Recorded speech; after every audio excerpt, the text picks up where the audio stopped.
Good morning, everyone. Great to be here. My name is Mark Bauer. I lead product strategy for Anjuna Security. We're a company that works in a domain called confidential computing that we're going to be talking about today. So I'll be your host today. And with me is Nizar Jamal, who's the Chief Technology Officer at Payfinia.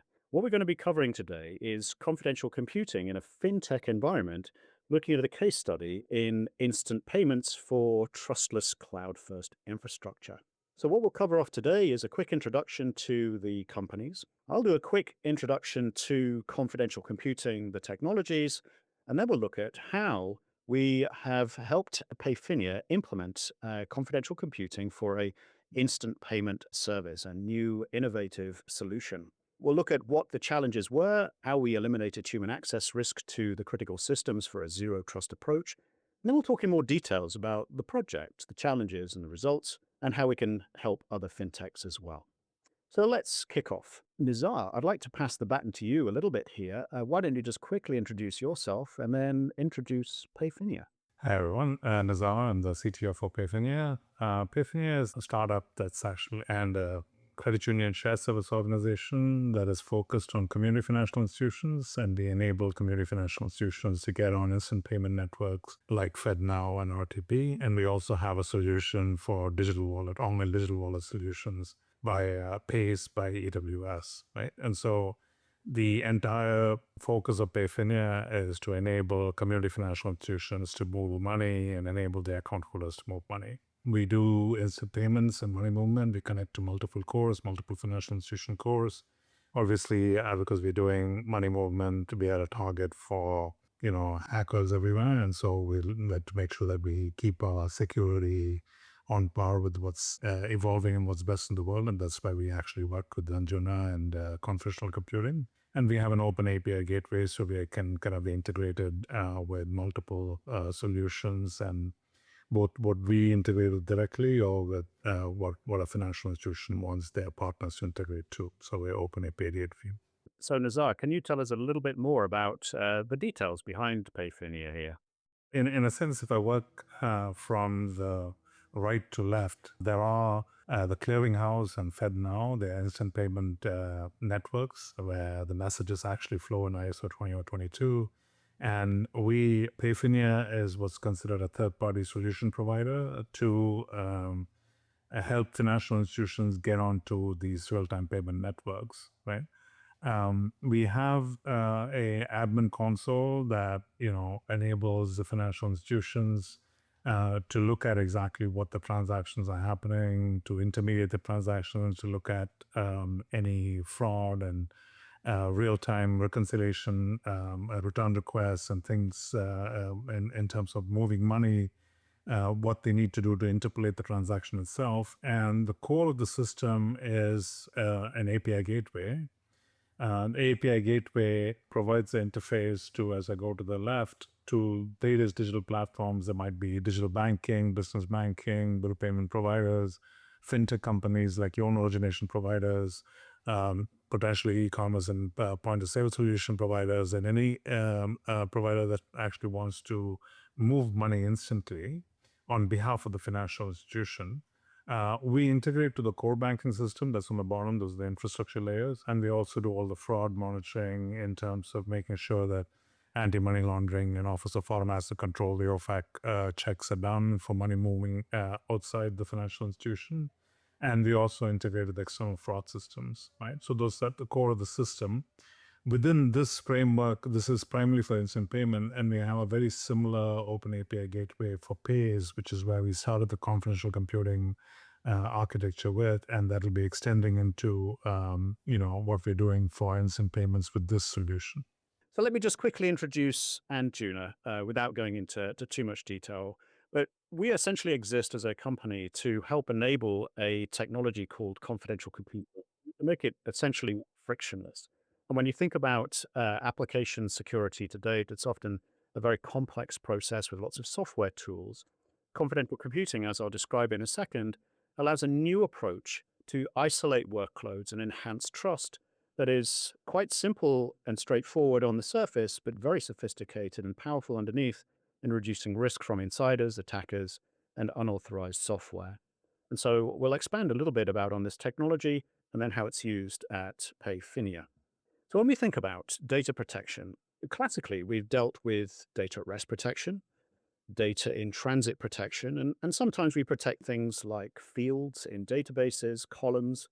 But all the while, whenever that data has to be processed and used to act on it, whether to run it in an AI model or to run it in a workload, as in the case of Payfinia with applications like Pays, the data has to be decrypted and it's present in memory during operation. And that relates to both code and data. And so any attack to data during use can yield all sorts of very sensitive information, like credentials, like AI models and the information that they contain, encryption keys, code and data, and so on. And in fact, it's very common to find, especially in large enterprises, if you have a red team, the first attack they will attempt is phishing and social engineering. But once deeper into a system, it's accessing things that are operating in memory. And this is often the target of malware to compromise running systems, as we've seen. The second part is, how do I actually trust my infrastructure? How do I prove right at the moment that I'm using it that it is trustworthy and suitable for its intended purpose? We use audit technologies today, so people and process to evaluate systems, but that doesn't give the trust and the computed and measured trust right when we're actually using the system. So confidential computing is here to solve this. And in fact, just recently, I'd highlight that NIST has also recently elevated confidential computing in a similar case to what we're going to talk about today. If you haven't been aware, I would check out NIST 8587. It's a new draft guidance that relates to handling highly sensitive systems, in this case, cryptographic systems for issuing tokens for end users. And indeed, the recommendation here is to utilize hardware isolation for those critical services. Worth a look. It's recently been through a public comment period, and watch this space because this will inform wider standards like NIST 800-53, which is the heart of many compliance frameworks. So confidential computing, it's a technology that's been added by the core processor vendors, so Intel, AMD, ARM, NVIDIA, to add hardware extensions or hardware isolation extensions so that code can be separated from operations that naturally work today in the clear. It uses mechanisms like real-time memory protection, for instance, so that code and data is actually encrypted during memory storage and use, and then decrypted just at the moment it's about to be used inside secure processors. It's not exotic technology, by the way. This is available in all the server processors that have been released probably in the last 3 to 5 years and widely available in all the clouds. It also introduces this concept of trust, having the hardware measure the trust in what you're about to run. So proving that you're running in this secure, isolated environment and proving that that's the only code that's running, nothing else, no unexpected malware, unauthorized code, or unauthorized configurations.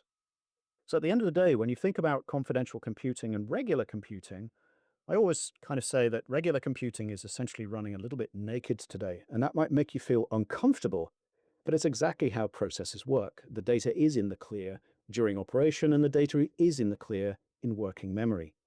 So any compromises or root access or admin access or unauthorized code can essentially compromise that.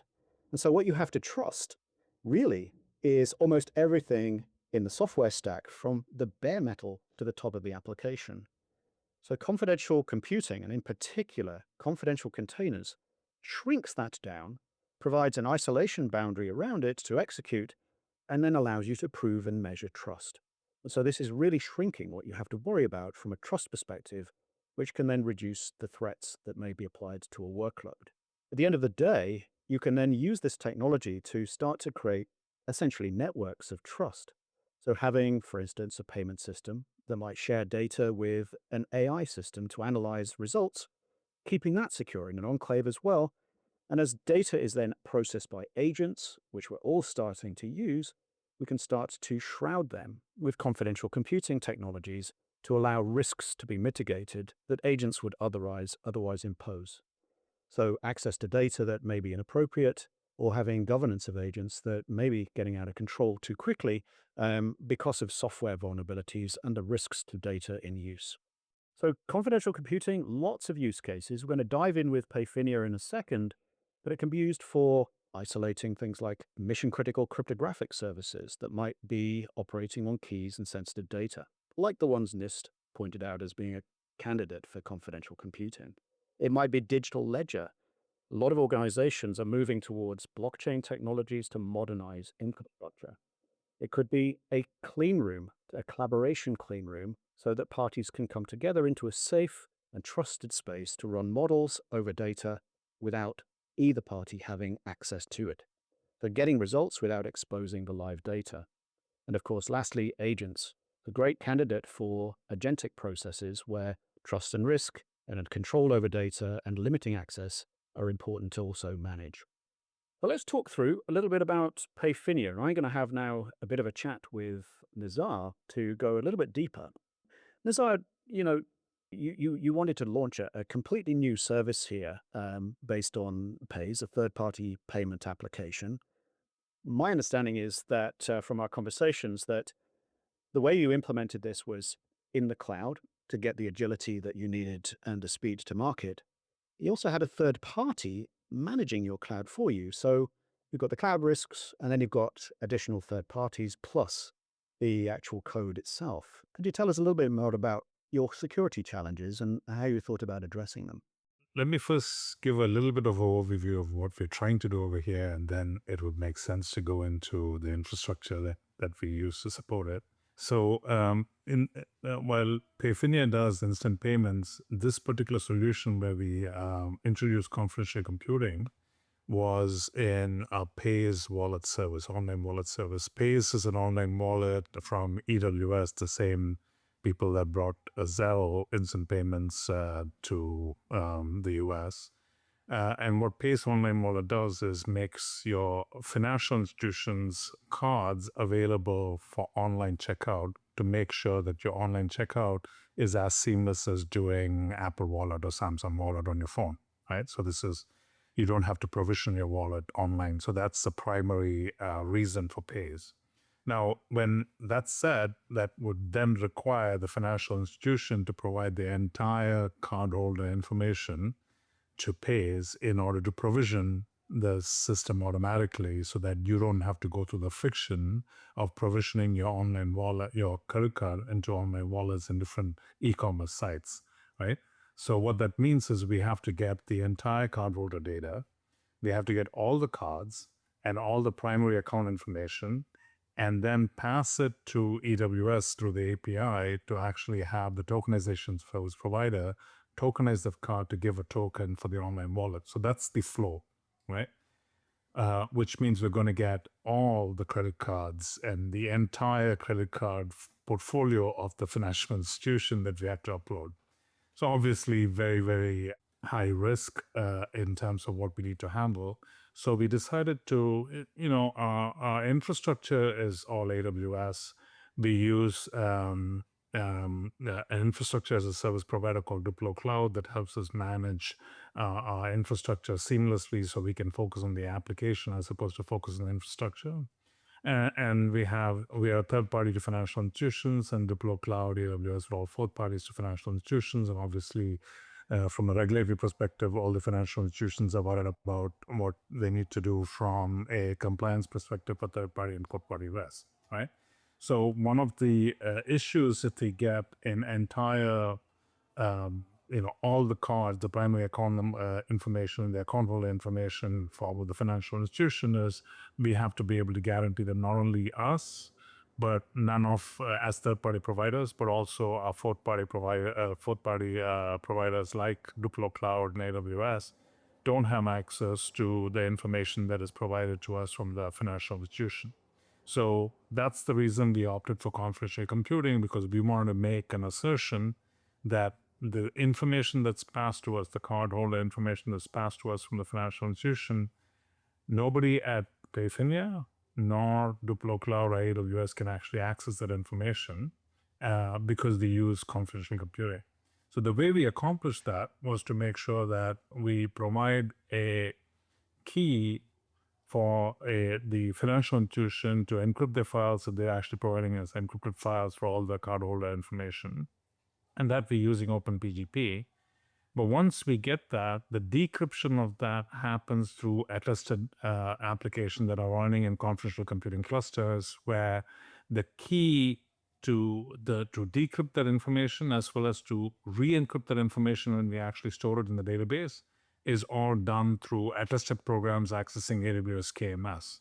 So essentially, we can make an assertion that nobody at Payfinia or Duplo Cloud or AWS actually has access to the keys because they're getting generated in the KMS and they're accessing it in the KMS. And if you ever access symmetric keys, the access is through attested programs, and we can make an assertion that the attested program is coming from a confidential computing cluster. So we can actually say this program that is accessing it, which we can actually review, is the only way you can get to the keys, and nobody else can get to the keys. You can't access the keys in other ways. Obviously, I can set up my AWS policy to do something else, but once you set up the rules to say that only the keys can only be accessed by an attested program, you have a level of security that the confidential computing cluster is the only one that can actually access the keys programmatically and kind of decrypt the files and have access to the cardholder information. So that's a really quick overview of what we're doing. I know it covers a lot of ground, but that's one of the ways that we're using confidential computing clusters to ensure that we can make the assertion that nobody in Payfinia or our supply chain actually has access to those files and information in those files. Yeah, and essentially, just to add on what Nizar was mentioning there, when you think about what this means, is you've got application code that it itself is granted access to ultimately the clear text data, but that application is operating in this isolated, essentially hardware isolated environment that no humans can have access to.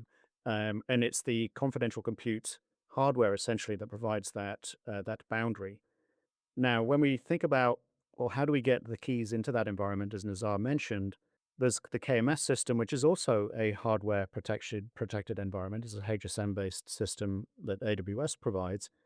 So we can use the proof of trust, the workload that needs access to the cardholder data and the keys and so on is running in a confidential computing environment, and bind those trust measurements to KMS so that it's an end-to-end hardware to hardware model, essentially. So there's no clear text exposure, there's no man in the middle, there's nothing that can essentially compromise the operating code based on that hardware isolation model.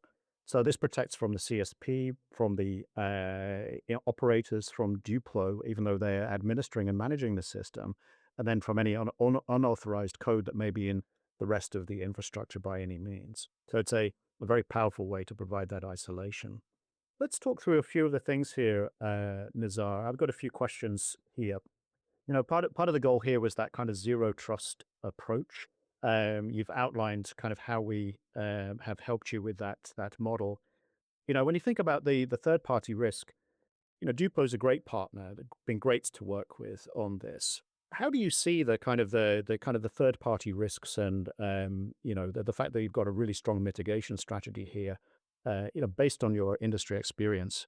Yeah, I mean, if I store information in databases, and we've heard of all the hacks that have happened with database credentials being compromised, and hence, the entire database being made available on the dark web. Those happen because the database has unencrypted information. And the question of, even if I put encrypted information in the database, whether it is through the mechanisms available from the database server itself, the question is, how do I get that out, and what do I have to do to access that information, right? So when third-party providers like infrastructure as a service providers like Duplo Cloud, or if we had any of our vendor partners have access to the database, the natural access, this provides access to potentially PII and PFI for our clients. And in order to avoid that, what we do is anything that we store, whether it is a data at rest, is actually encrypted. When we encrypt the data at rest, then the question is where are the keys and who has access to the keys? And that's what we make sure comes in from AWS KMS through hardware security, access through an attested program. So we can actually say that we can make guarantees. We can look at the audit log of who's accessing the keys from the KMS, and we can make sure that most of the programmatic access is coming from an attested program. There might be needs that I have to actually look at getting that information for other purposes, but then it would be logged, and I would have to explain exactly why I needed access to the keys. So that would be exception, but not the norm, right? So that's how we protect the fact that the keys, we're making the statement that all data at rest and data in use, which is what is happening in confidential computing, data in use is protected. They're protected because the data in use is protected by confidential computing using memory encryption that confidential computing has. The data at rest is encrypted using keys that are coming in from KMS to attested programs. And so nobody knows the keys, and I'm actually encrypting that and storing that in the database. So that's how we make sure that nobody, not Payfinia as a third party, or any one of our providers as fourth party risk for financial institution has access to the data or the keys. So, Nizar, now you've got this capability. How does it manifest when it comes to the third parties that you might be bringing on board, either customers that you're, looking to bring onto the service, or even your partners like your compliance assessors and so on? How has confidential computing played out there? It's a huge business advantage for Payfinia because when financial institutions risk and compliance officer asks us for certification and assertions, we can actually provide this as a mechanism that makes their life easier. So it makes our risk and compliance officers' life of our financial institution easier because we are actually taking the right steps towards protecting their data. And we can make assertions about not only us and what access we have, but also third parties. And for the financial institution, the fourth party risk is also covered. So it's a huge business advantage. Nizar, what about your audit side, the assessors that were looking at the system? How did they react to the use of confidential computing? Payfinia just completed a SOC 2 certification. We used one of the SOC 2 auditors that are an organization in the US that does a lot of SOC 2 auditing for the organization in the US. They were very pleasantly surprised, and we had to educate them on the benefits of confidential computing as it relates to data, confidentiality and data security. Our SOC 2 certification actually went very smoothly because they were very pleasantly surprised by all the advantages that we offered using confidential computing, and they'd not seen a lot of that. So we had to spend some time educating them on, the benefits. So my last question before we go to a kind of a wrap is, tell us a little bit about your implementation, some of the challenges you might have had.